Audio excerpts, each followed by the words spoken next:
Jo, neiškris. Tai dabar jo paimsim. O kodėl neatvažiavo? Ai, kad aš sveikata mano.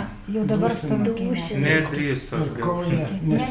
Bet žinokit, močiutės buvo atvežtos iki 100 ir labai vyresnio amžiaus. Ir jos pasirodo irgi nevaikščiojančios. Bet kai prezidentė pakvietė medalį, jos nuėjo, visa giminė nustėro. Močiutė atsistojo ir nuėjo. Taigi rodė, kad su lasdelą per televizorių rodė. Bet žinokit, antiek graži šventė, antiek tokia graudi, graži, kad žinokit... Man išvažiuot beveik visą dieną. Tai per sunku.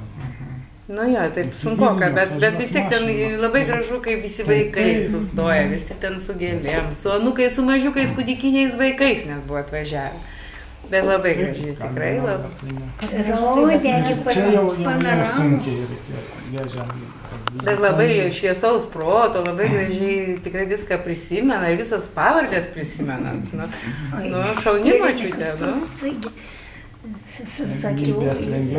Mūsų senoliai sveikiau maitinosi, geriau čipsų nevalgė, Coca-Colas negėrė, už tai tokia gera atminti.